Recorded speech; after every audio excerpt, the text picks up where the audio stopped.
La redécouverte des nouvelles questions parisiennes met en évidence le rôle de premier plan de Maître Eckhart dans les débats philosophiques et théologiques qui agitent l'Université de Paris au début du XIVe siècle. Et les conférences que nous venons d'entendre nous ont aidés à percevoir la stature universitaire du Lesemeister, du dominicain thuringien, bien connu surtout comme penseur mystique, et Lebemeister. Je remercie vivement les professeurs Marianne Vanier et Marcus Vincent, organisateurs de ce colloque, de m'avoir demandé d'apporter une modeste contribution en présentant ces autres acteurs importants de la vie universitaire parisienne du début du XIVe siècle, que sont les franciscains.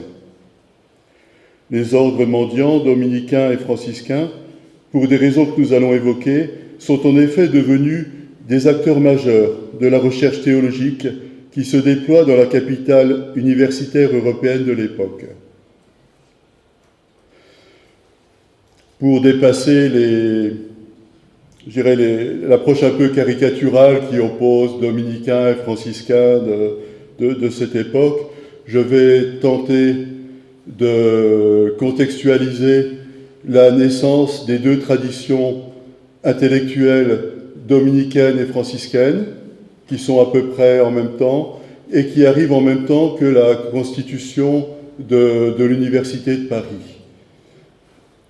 C'est assez complexe, mais bon, je vais essayer de faire au plus simple, de manière qu'après avoir eu un peu des touches de peinture de cet aperçu historique pour situer les choses, d'aborder les choses sur le plan théologique. J'aborderai 3 points. Je reste fidèle à la tradition franciscaine et bonaventurienne des 3 points. Le premier point, la naissance de l'Université de Paris et l'arrivée des ordres mendiants, qui nous permettra de comprendre la naissance et le développement des traditions intellectuelles dominicaines et franciscaines. Et enfin, le troisième point, plus théologique, j'essaierai de présenter les fondements de la tradition intellectuelle franciscaine, son origine et son originalité, en la mettant en lien avec les questions parisiennes redécouvertes qui sont le thème de notre colloque. Donc le premier point, la naissance de l'Université de Paris et l'arrivée des ordres mendiants.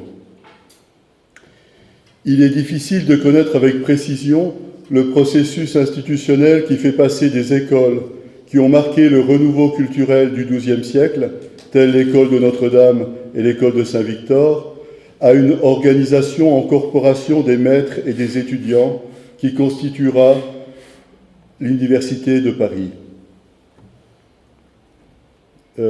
Maîtres et étudiants installés d'abord sur l'île de la Cité, dans l'école du cloître Notre-Dame, se répandent au Petit Pont et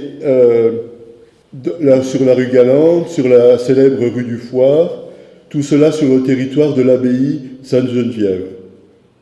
Pascal Bernon a rassemblé en 2019, en un précieux recueil, la traduction en français de documents sources pour l'histoire de la fondation de l'Université de Paris. Elle met en évidence 3 facteurs de ce développement des gens d'école à Paris. Le premier facteur, l'application large faite à Paris par le chancelier de Notre-Dame, Pierre de Poitiers, mort en 1205, du canon 18 du concile de Latran III de 1179, exigeant l'octroi gratuit de la licence d'enseigner.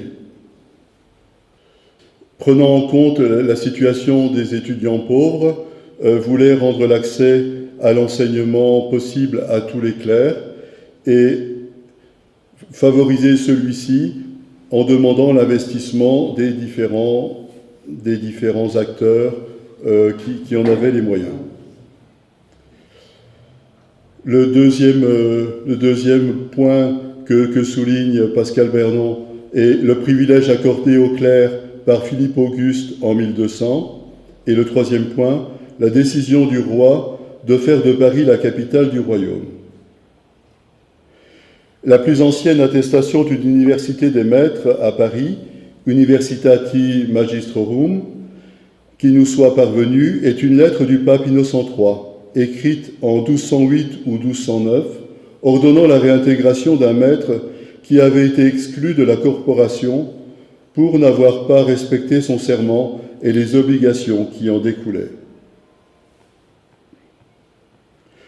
En 1231, au terme de 2 années de conflit, le pape Grégoire IX adresse une lettre aux maîtres et aux étudiants.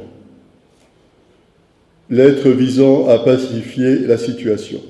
C'est la bulle Parens Scientiarum qui sera considérée comme la grande charte de l'Université de Paris. Elle commence ainsi, 13 avril 1231, au Latran, Grégoire, évêque, serviteur des serviteurs de Dieu, à ses fils aimés, tous les maîtres et étudiants parisiens, salut et bénédiction. Mère des sciences, c'est le sens des 2 mots latins qui donnent son nom à la bulle. Paris, comme une autre Cariat Sefer ou cité des lettres, brille d'un éclat précieux, cara claret en latin. Elle est grande, certes, mais plus grands sont les bienfaits que l'on souhaite d'elle à ceux qui y enseignent et y prennent des choses qui ont notre faveur.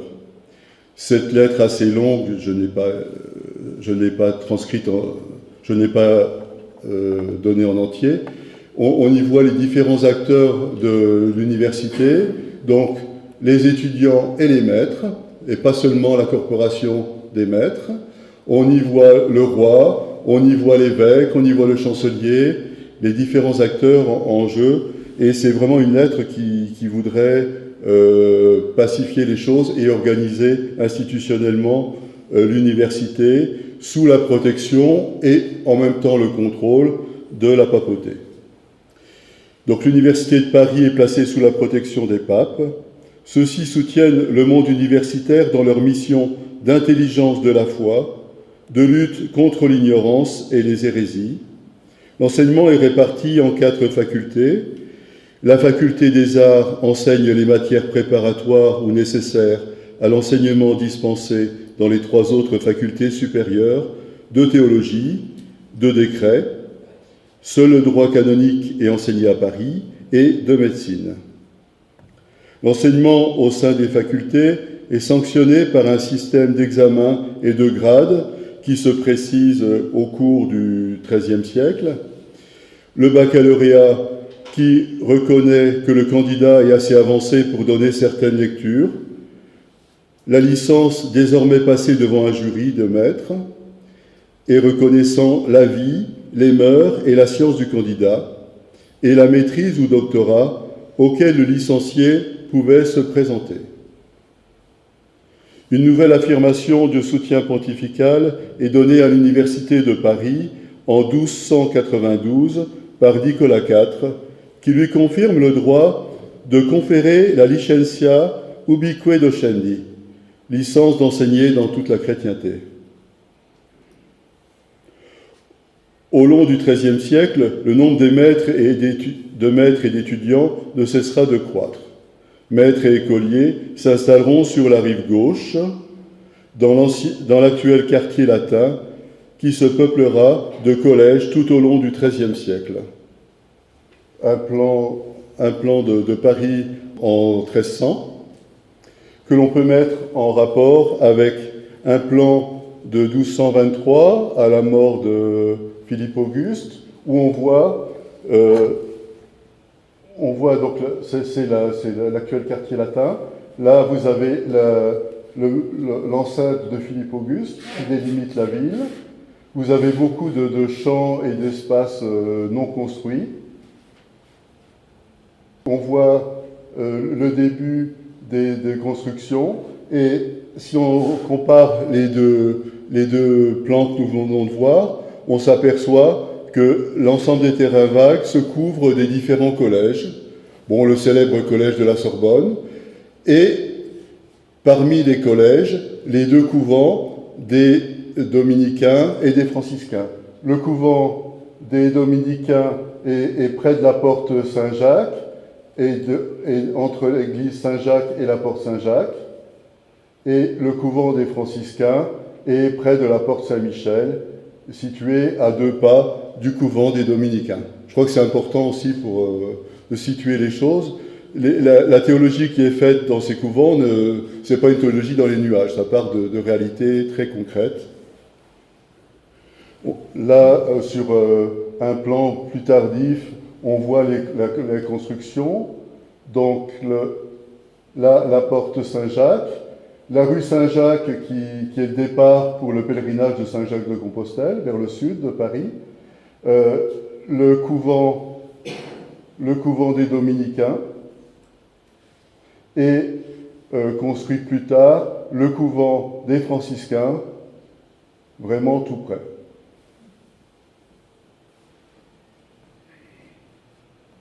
Le passage par l'Université de Paris ouvre aux plus hautes charges dans la société et dans l'Église. De plus, nous venons de le voir, la licence d'enseigner conférée par l'Université de Paris permet d'enseigner dans toute la chrétienté. Un véritable espace universitaire est en train de se constituer sur la rive gauche de la Seine, lorsque les nouveaux ordres mendiants, dominicains et franciscains, arrivent à Paris en 1217. Jean de Barastre, maître en théologie, offre aux frères de Saint-Dominique une maison près de la porte Saint-Jacques et vient lui-même y enseigner. Les dominicains s'installent donc près de l'église Saint-Jacques, en plein quartier universitaire, ce qui leur permet de former les frères et aussi de recruter de nouveaux frères parmi les étudiants. La nouvelle forme de vie qu'ils proposent, forme de vie qui accorde une belle part à l'étude, a en effet beaucoup de succès et de nombreux étudiants demandent à entrer dans l'ordre, si bien que le couvent Saint-Jacques devient rapidement un lieu important dans l'enseignement parisien de la théologie. Le prologue des premières constitutions des dominicains définit d'ailleurs ainsi les visées de l'ordre: studium, predicatio, animarum salus, ce qui veut dire étude, prédication et salut des âmes. Il ne s'agit pas d'étudier pour étudier, mais l'objectif est le salut des âmes. C'est au couvent Saint-Jacques, connu aussi sous le nom de couvent des Jacobins, qu'enseigne Albert le Grand, comme magister regens de 1245 à 1248, Thomas d'Aquin de 1252 à 1259, puis de 1268 à 1272. C'est dans ce même couvent qu'étudie Eckhart en 1293-1294. En 1294, il est nommé au couvent d'Erfurt, dont il devient prieur. De retour à Paris, il y obtient en 1302 le titre de maître en sacrée théologie et il enseigne de 1302 à 1303. À la Pentecôte 1303, Eckhart est élu provincial de Saxonie. Il revient une 3e fois à Paris pour enseigner comme magister actu regens de 1311 à 1313. Et les questions parisiennes que nous étudions sont probablement à situer dans cette période. Après avoir vu pour les frères prêcheurs, je passe aux frères mineurs qui ont un processus d'installation un peu semblable. Les frères mineurs, à leur arrivée à Paris en 1217, sont accueillis à l'abbaye de Saint-Denis. Eux aussi ont besoin de former à la théologie les frères qui devront remplir une mission de prédication. Saint-Denis est évidemment trop loin du quartier universitaire et ils cherchent une implantation plus proche pour les frères étudiants. Ils auront, semble-t-il, plusieurs habitations provisoires. Très vite, comme pour les frères prêcheurs, de nombreux universitaires se présentent pour entrer dans l'ordre des frères mineurs. L'événement de l'entrée dans l'ordre de nombreux maîtres marque les esprits et donne à la fraternité de Saint-François un nouveau visage. Le 12 avril 1224, 4 docteurs de l'université prennent l'habit, dont Aymon de Faversham, alors maître régent à l'université. Par l'entremise du roi Louis IX, il se voit offrir, 13 ans après leur arrivée à Paris, un vaste terrain sur les terres de l'abbaye de Saint-Germain-des-Prés, le long de l'enceinte de la ville. C'est là que, grâce aux largesses royales, ils construisent un couvent adapté à l'étude, un studium generale, où seront envoyés les sujets les plus doués qui, une fois acquise à Paris la licence d'enseigner, retourneront comme lecteurs dans les différents studia de l'ordre. Ce couvent sera connu comme le grand couvent des Cordeliers. Malgré sa destruction à la Révolution, il en subsiste aujourd'hui une partie du réfectoire rue de l'Université. Je passe au deuxième point, naissance et développement des traditions intellectuelles dominicaines et franciscaines. Les couvents des Jacobins et des Cordeliers deviennent rapidement des hauts lieux de la théologie de l'Université de Paris. À côté de l'enseignement augustinien traditionnel encore dispensé dans la capitale, naissent dans ces couvents deux nouvelles traditions intellectuelles qui prennent en compte, chacune à sa manière, la nouveauté introduite dans la culture occidentale par la traduction latine des œuvres d'Aristote. Les premiers, Albert le Grand et son élève Thomas d'Aquin, ne craignent pas de réélaborer la pensée théologique avec les outils conceptuels aristotéliciens et les plus performants, évidemment, même si certains aspects de la pensée du philosophe sont manifestement en contradiction avec la révélation chrétienne. La formation des premiers frères mineurs est confiée à Alexandre de Alès, qui depuis 1220 enseigne à l'Université de Paris avec le titre de Magister Regens. À travers l'enseignement de Alexandre de Yels, la prononciation je ne suis pas sûr, devenu leur principal professeur, les frères mineurs découvrent que leur spiritualité peut aller de pair avec leurs études théologiques. En 1236 ou 1237, Alexandre de Yels, attiré par la spiritualité de ses étudiants, entre dans l'ordre des frères mineurs. Alexandre soutient un groupe de maîtres franciscains dans la rédaction d'une somme théologique qui sera connue sous le nom de Summa Alexandri.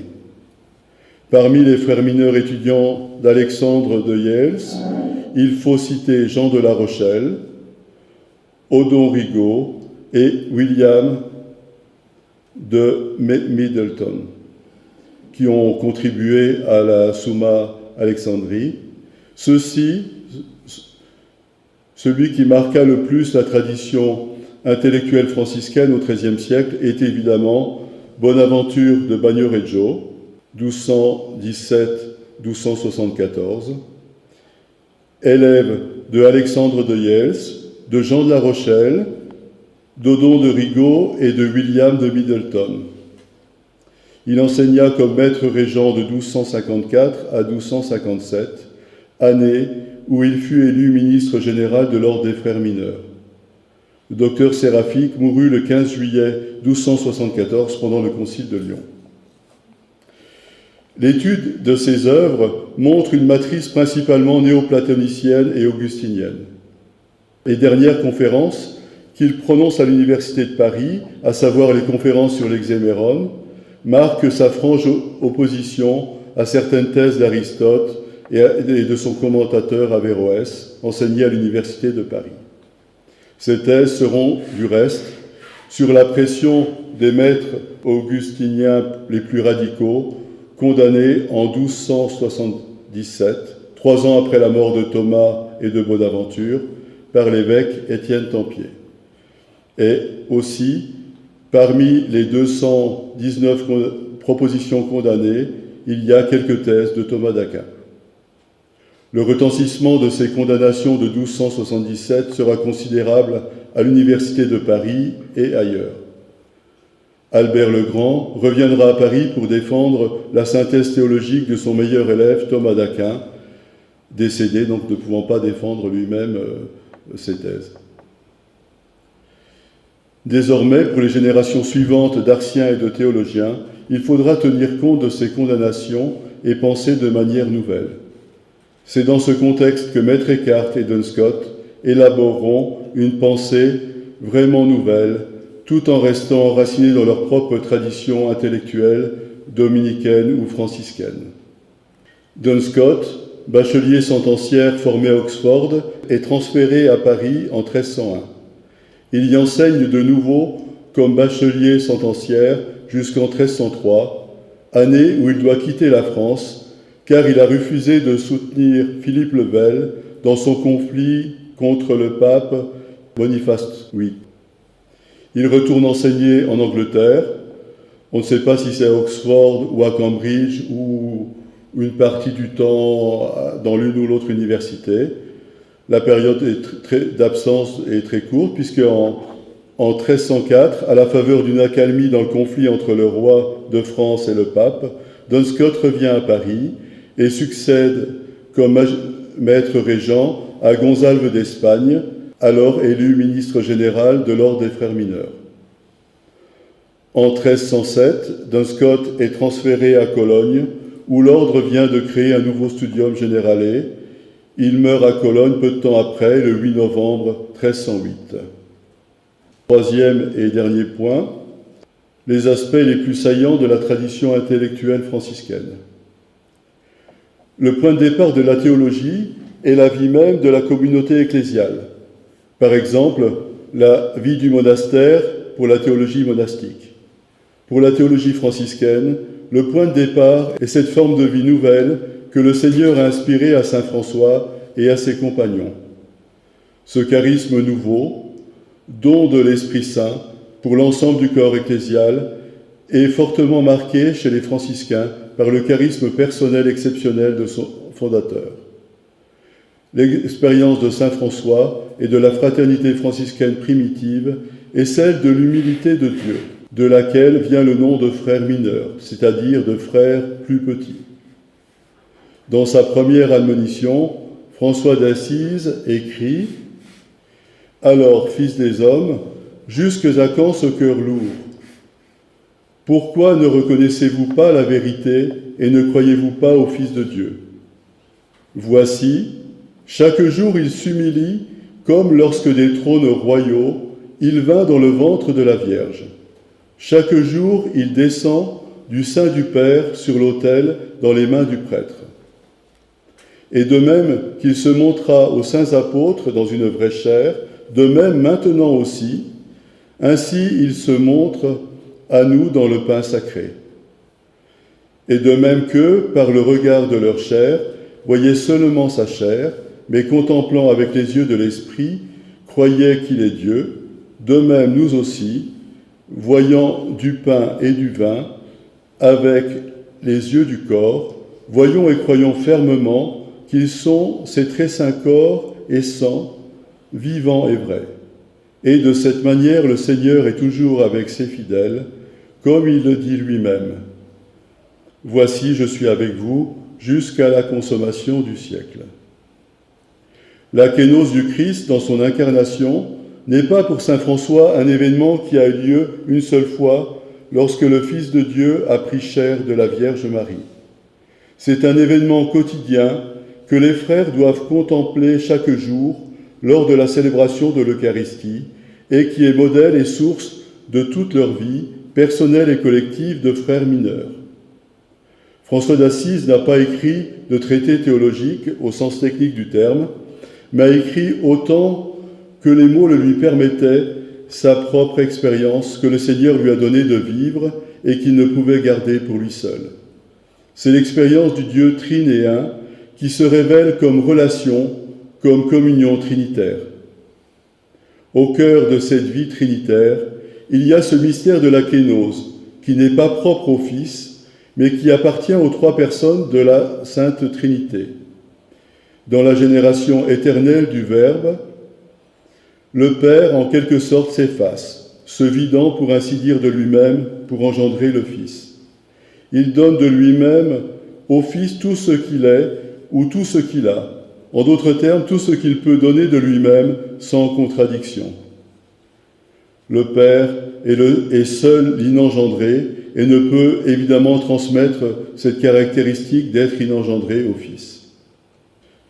Dans le premier volume de la collection The Franciscan Heritage Series, produite par l'Université Saint-Bonaventure de New York, le professeur Canon B. Osborne, frère mineur, souligne 4 traits caractéristiques de la tradition intellectuelle franciscaine. Je traduis. La nature profonde, the very nature de Dieu et l'amour, et par conséquent, la volonté de Dieu et sa liberté sont plus centrales que la connaissance de Dieu.